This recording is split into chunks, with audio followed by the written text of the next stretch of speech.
What's up, team? Alex Swinson here. Hey, thanks for joining me today. I'm a former Division I baseball coach and recruiter with 11 years of experience, and I'm here to help you play at the next level. And in today's video, we're going to be talking about the post-grad year, aka the gap year, whatever you want to call that. And what exactly is that? Eligibility standards that we need to make sure that we are up to par with, the pros, the cons, all of that aspect, so you can determine whether you want to put it on the table as far as consider it or you don't. So this is up to you. Make sure you do your research. This is a big deal and a big decision, and if you're going to decide to do this, you want to make sure that you are making the right decision. So we're going to get into this. It might make sense for some players and student athletes to do this, and it might not make sense for you to do it. And why I bring this up, I actually did a video about this last week, but I've had a lot of parents and student athletes I've gotten on the phone with really the last month or two about this and questions about the post-grad year. And why is it coming up? Because there is a bottleneck to get into college baseball with the NCAA rules, with the new transfer rule, the new one-time transfer rule, which again I did a video on, where players, student athletes in college can transfer from university to another university without penalty, and another year of eligibility for those student athletes in college, whereas there's just not as many roster openings and spots at the next level. So that is why a post-grad year has been brought up, and let's see if it's going to make sense for you. So let's get into that. If you get anything from this video, please select that like button, that thumbs up, and subscribe. I put out a weekly video on recruiting and just how to get better on and off the field. All right, let's get into it. Think of the post-grad year as a year in between high school graduation and starting college. And the year is important because according to NCAA's, you have 1 year to figure everything out for the reasons that you took a post-grad year or a gap year to start college, to be enrolled in a college. And if you take longer than a year, your eligibility clock starts, and that is a big deal. We do not want that to happen. One of the major reasons why we're taking a post-grad year is so our eligibility clock does not start, and I'm going to get into that here in a minute. But that is a post-grad year. Now let's get into what you can do during that year.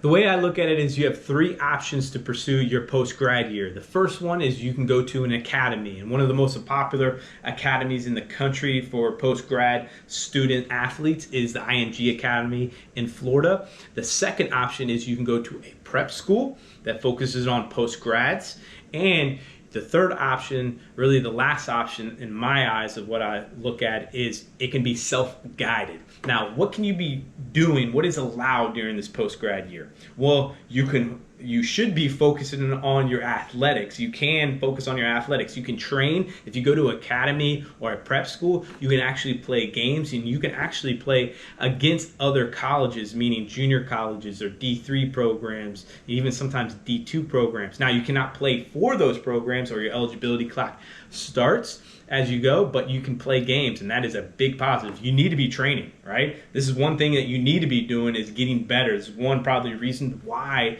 you took a post-grad year. You can also focus on your academics. You could retake the ACT or the SAT.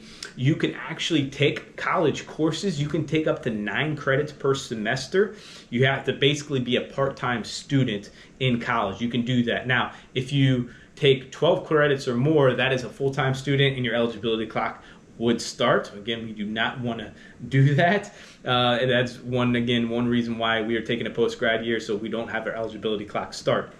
So those are the things that you can be doing. Basically, it's training, playing games, focus on your athletics, improving your game, focus on your academics, improve your academics if you need to, actually take college courses if you need to, so they can transfer into the college that you go to. That is what you can be doing. All right, hey, let's look into and let's get into the positives and negatives of a post-grad year.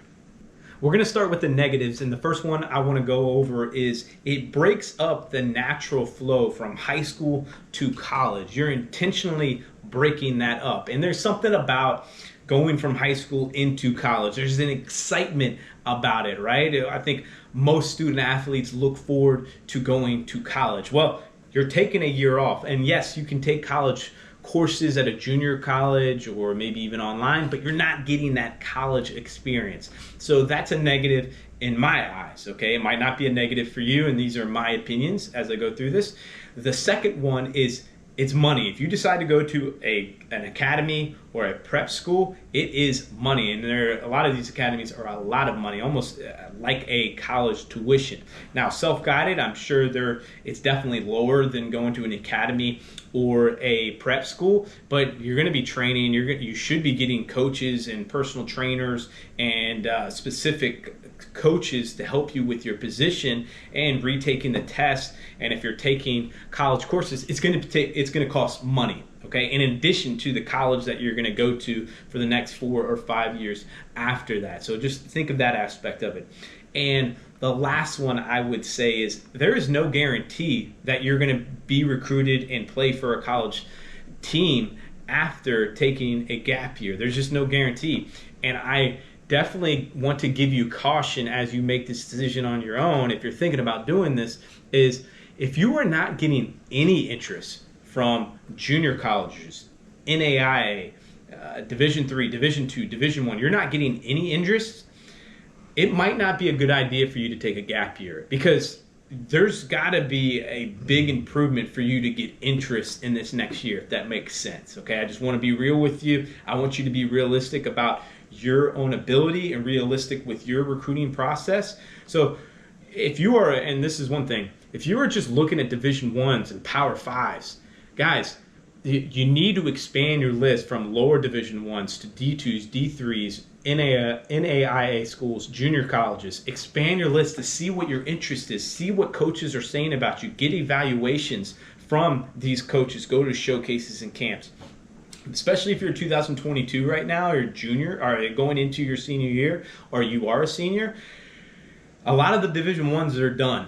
Okay, and D2s and D3s, there's definitely a lot out there that are recruiting and NAIA schools, but you need to be realistic with what you're doing. And if you're not getting any interest at all, and no high school coach has really said to you or told you, like, yeah, you definitely can play at the next level, you haven't got a true evaluation, I don't know if a post-grad year is going to exactly help you. Okay, so I want to be honest with it. Now let's get into the positives of taking a post-grad year. Now the positives, and we're going to flip it right here. Say that you are a super good athlete and you have gotten some interest, or you truly feel that you definitely can play at the next level, and you just haven't done your due diligence in the recruiting process to help your exposure and find a good college fit.